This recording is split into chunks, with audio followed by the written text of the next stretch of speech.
Hello and thank you for joining us. To begin this morning, we would like to acknowledge the people whose lands we're gathered on today. The Anishinaabeg, Haudenosaunee, Lenape-Pewak, and the Attawandaron people. We would also like to recognize the First Nation communities in this area, which include Chippewa of the Thames First Nation, Oneida Nation of the Thames, and Munsee Delaware Nation. I'm Sergeant Sandasha Bao, Media Relations Officer with the London Police Service.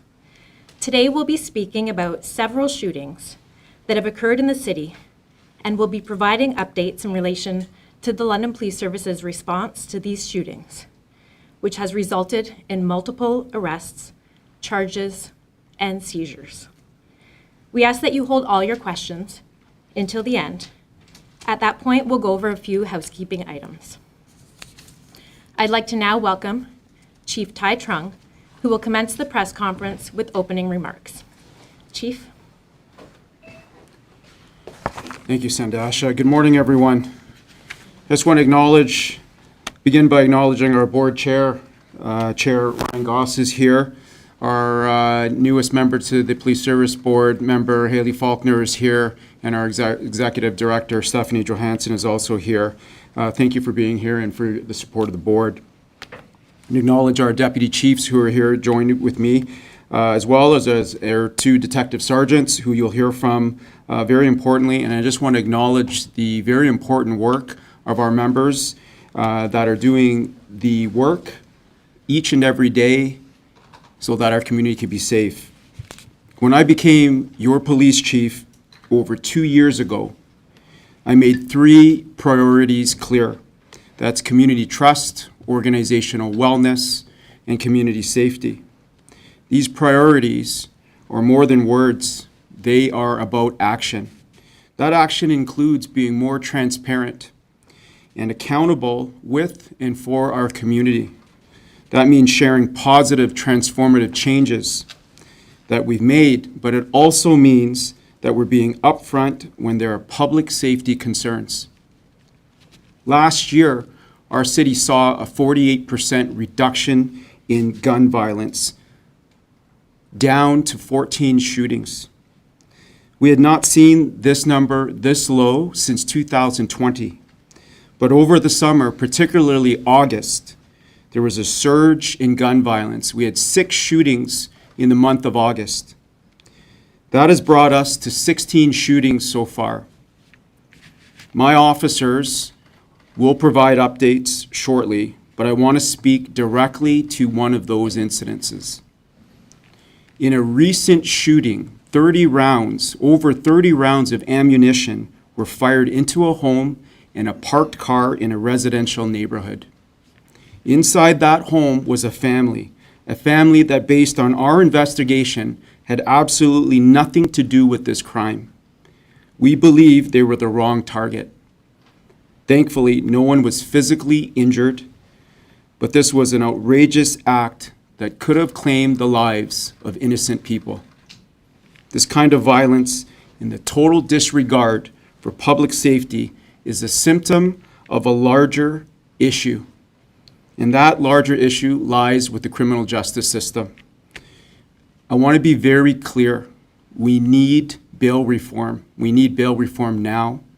We need to review the Youth Criminal Justice Act, and we need harsher sentences for those convicted of serious violent crimes and repeat offenders.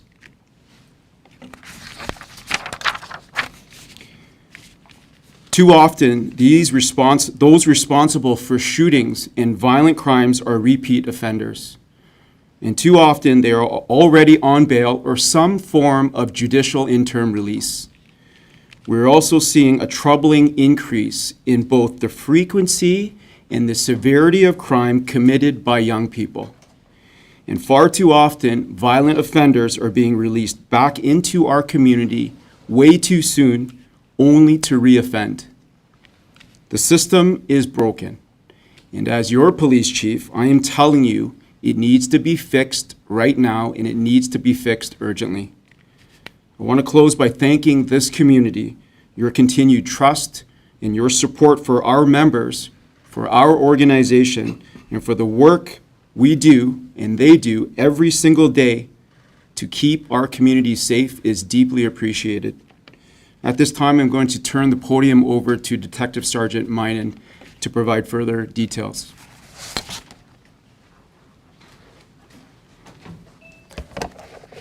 Thank you, Chief, and good morning.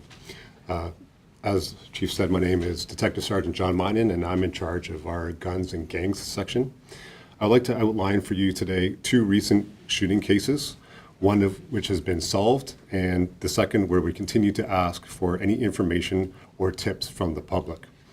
The first case I'll speak about occurred on August 27th, 2025, when officers responded to reports of gunshots at the intersection of Warcliffe Road and Bruce Street. Officers uncovered evidence that a firearm had been discharged inside a residence.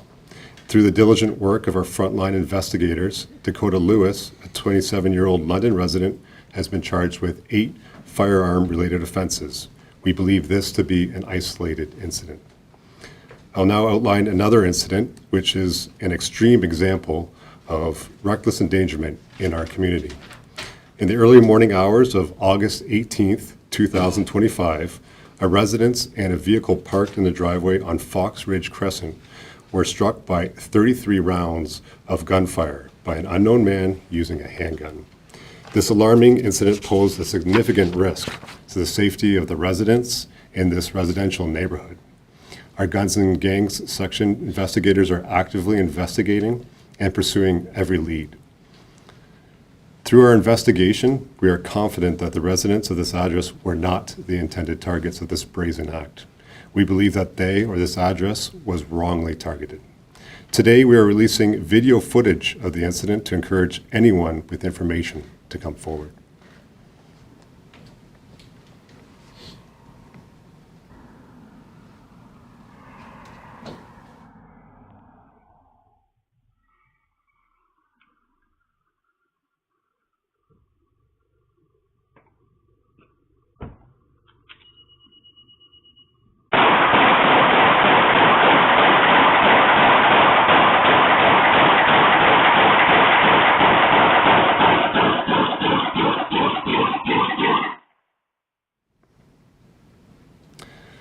Through a video canvas, investigators have identified the involved vehicle to be a 2021 or newer Acura TLX A-Spec or Type S black in color, similar to the image on the screen. We urge the public to share any details, no matter how minor they may seem, by contacting the London Police Service at 519-661-5670 or by submitting an anonymous tip to Crime Stoppers at 1-800-222-8477. Community cooperation is vital to our efforts, and public safety is a shared responsibility. Our commitment to thorough and relentless investigations is unwavering. I'd like to bring to light a case from November 2024 that demonstrates this. Following a shooting where a downtown business was shot at 22 times, our section worked the file relentlessly, and our efforts led to charges against 2 individuals. Joshua Colombo, 20, of Brampton, and Amir Walters-Light, 18, of Toronto. They were arrested on July 10th, 2025, and held to account 8.5 months after the shooting. This outcome reflects the dedication to holding those responsible accountable, no matter how long it takes. It is fitting that I have the opportunity to introduce the next speaker, Detective Sergeant Micah Bordeaux, the commander of the Major Crime Section. Members of both our teams frequently collaborate on investigations. Investigations into gun violence commonly involve a team approach involving many types of specialty areas within and outside of our police service. Thank you.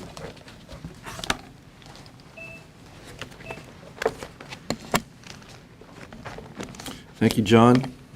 Welcome, everyone. I will provide updates on a series of shooting incidents that occurred in August of 2025, all of which were assigned to the Major Crime Section to investigate. I appreciate that these dangerous incidents have raised significant concerns in our community. We're at a stage in a number of these investigations where we can share updates with the public and reinforce that we will leave no stone unturned in bringing those responsible and those who are involved in firearms activity in any way to account. The first incident occurred on Fieldgate Circle on August 11th, 2025 at 1:20 a.m. Police responded to a 911 call from a female reporting that her husband had been shot after two masked suspects dressed in dark clothing fired 5 shots through their front door. The victim was transported to Victoria Hospital with critical injuries. He was released later that day, but has not cooperated with our investigators. To be clear, levels of cooperation from victims or witnesses have no bearing on the diligence of our investigations. Our duties toward public safety and holding offenders accountable extend beyond victims and out to the community at large. Our investigation identified a suspect vehicle pictured here. It's a red Range Rover Velar, which was found abandoned in Brampton, Ontario. Forensic identification officers have processed the vehicle, and we are awaiting the analysis results. We're working with the Peel Regional Police Service to identify the 2 suspects seen fleeing the area. This investigation remains active, and we are urging anyone with information to come forward. The second incident occurred near Dundas Street at English Street on August 12, 2025 at 10:08 p.m. Officers responded to reports of gunshots in the area, but all involved parties had fled before police arrived and no witnesses were identified. We recovered 1 9mm bullet casing, and through an extensive investigation, the Major Crimes Section identified Kevin Harp of London, Ontario as the responsible party. On August 28, 2025, Harp was arrested and charged with discharging a firearm with intent, possession of a restricted or prohibited firearm without a license, and 5 counts of possession of a firearm contrary to a prohibition order. Harp, who was already wanted by the Ontario Provincial Police and York Regional Police Service, remains in custody. And to our knowledge, no one suffered any injuries as a result of this shooting incident. The third incident occurred in a parking lot on John Street on August 31st, 2025 at 2:58 a.m. Officers responded to reports of gunshots and learned that a male had been shot while seated in his vehicle in a parking lot on John Street. An unidentified male fired 11 shots at the victim, who sustained non-life-threatening injuries. The shooting victim fled the scene in a separate vehicle which was driven by Noah Gurgis, with Matting Atat and Abraham Johnson as passengers. Officers attempted to stop this vehicle, but it fled at high speed, and the occupants discarded a loaded handgun in the downtown core. Rebecca Dean, who was not involved in the shooting, later retrieved the handgun, and police later found her in possession of it. All 5 individuals, Liban Yusuf, who was originally hit by the gunfire, Gurgis, Atat, Johnson, and Dean were arrested and charged with firearm-related offenses. Gurgis faces additional charges of flight from police and dangerous operation of a motor vehicle. On September 1st, 2025, a search warrant on Yusuf's vehicle uncovered a loaded Glock handgun in the glove box and a large quantity of illicit drugs, leading to further firearm and controlled drugs and substances act charges against Yusuf. All individuals remain in custody with the exception of Gurgis, who was released after a bail hearing on September 9th. The fourth and last incident that I will speak about occurred at Talbot Street at Piccadilly Street on August 22nd at 2:43 p.m. I can share that due to the collaboration of the Major Crimes Section with the Guns and Gangs Section and our Emergency Response Section, over the last week we have made arrests and laid charges in relation to the shooting that took place on August 22nd at Talbot Street and Piccadilly Street. During this incident, police responded to reports of gunshots exchanged between the occupants of 2 vehicles, both of which had fled by the time officers arrived. 6 bullet casings were recovered at the scene. Following an extensive investigation, the Major Crimes Section has identified Adib Khalaf as being one of the shooters. Adib is of London, Ontario. On September 5th, 2025, police executed a search warrant at a London address which led to Khalaf's arrest. He faces charges related to the shooting, which include occupying a motor vehicle with a firearm, discharging a firearm with intent, possession of a firearm without a license, and dangerous operation of a conveyance. As a result of the search warrant during which Khalaf was arrested, He and 5 other people have been charged with numerous offenses, including possession of a restricted or prohibited firearm without a license, careless storage of a firearm, unauthorized possession of a prohibited device, possession of a loaded, unloaded, regulated firearm, and possession of a Schedule I substance for the purpose of trafficking.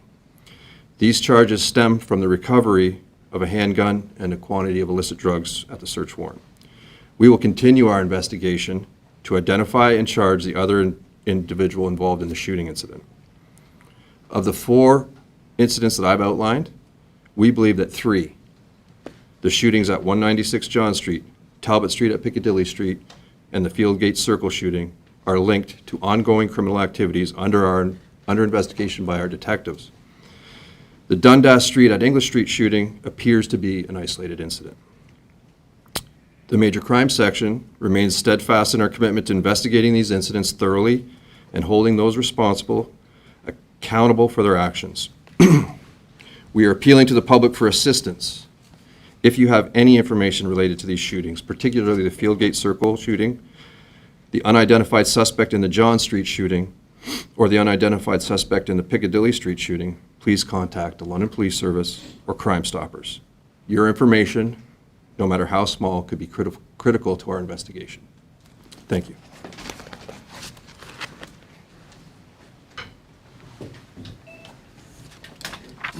Thank you. We'll now take questions from reporters. Please raise your hand, and when called upon, I'll ask for your name and media outlet, and let us know who you would like to direct your question to. Dale? Thanks for organizing this today, Sandasha. Those are really interesting details you guys provided, so we appreciate that. I guess my question would be for the chief. I've noticed in recent shooting investigations, police are putting out the mugshots of individuals charged. I hadn't seen this before, except in cases where people were wanted and charged by warrant. What's the idea behind this strategy? Yeah, so we're appealing for public assistance for their support. We're looking for witnesses. And when we publish individual names and dates of births of people or ages of people, the criminals typically operating are not going or known by their real names. So it is something that we will continue to do to notify the public of arrests, but we're seeking public assistance, and that is a way to generate support and assistance for our investigators. And just a quick follow-up, Chief. Would you guys ever go as far as releasing the street names of these individuals? Because that's what they're known by, obviously. Yeah, when appropriate, we would, absolutely. All right, thank you.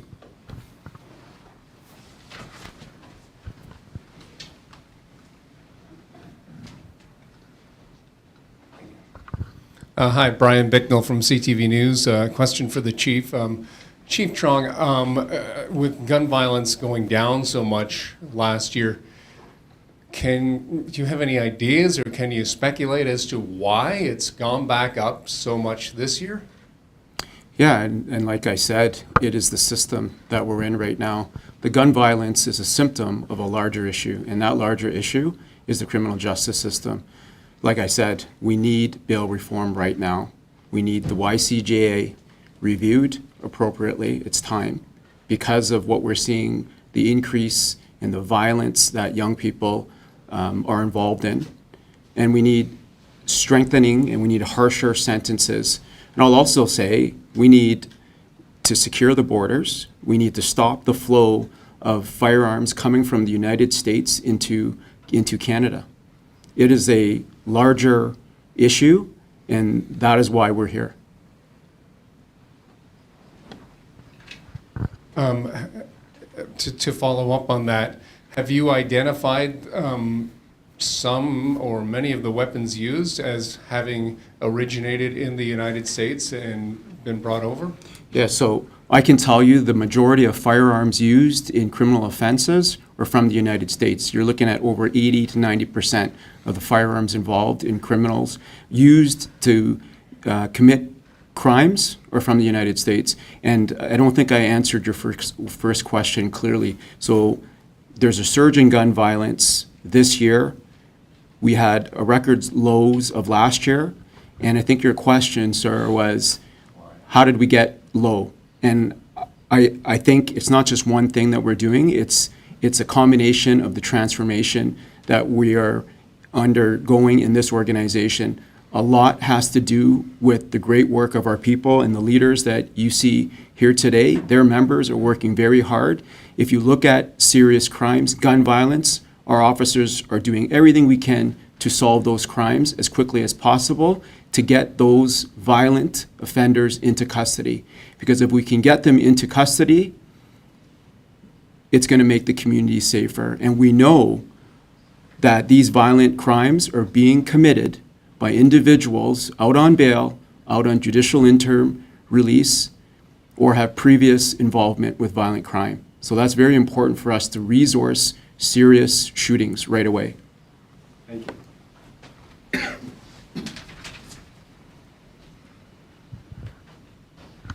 Hi, Jack Sutton with CBC. Question for the chief. So you said we need bail reform, we need to reform the criminal justice system. In the meantime, violent offenders out on bail are known to police. What proactive measures are available to the police to keep the community safe when we know that these violent offenders are out on the streets? Yeah, our officers are doing everything we can to ensure people are complying by those conditions. We need to be resourced properly. We need to be supported. But again, this is a symptom of a bigger issue, the criminal justice system. Who else needs support? The courts need support. The ministry needs support. We need more crowns. We need court support. We need support to support corrections. We need to make sure that these individuals are not getting out in the first place. Those that pose violence and risk to the community and are repeat offenders. Just a quick follow-up there. Who and how is LPS pressuring to get this reform that you'd like to see? Well, you see it here today that I'm officially saying this. This isn't new news, but I am in alignment with the CACP and the CAC president, Thomas Carrique, who represents leadership, police leadership from across the country. This is not a message that is no different than our Ontario Association of Chiefs of Police as well. So all police chiefs are calling for change.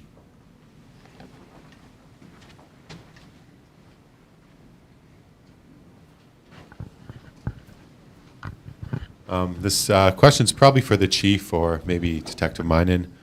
What role do people coming from outside of London play in gun violence in the city? We've seen a lot of people from the GTA charged in shooting cases. Sure. We definitely do see an influx of people from the GTA causing violent crime. I did discuss the case from November 2024 where both the involved young men were from the GTA area. So there is definitely a trend of us seeing a lot of criminal activity outflowing from the GTA area into the London area.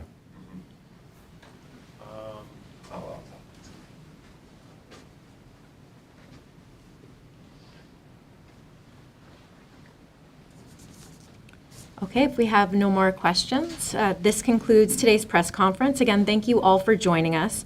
We'll post the media release on our website and social media channels later today. And for media outlets joining us online, please send us an email and we can share any additional information that becomes available. Thank you.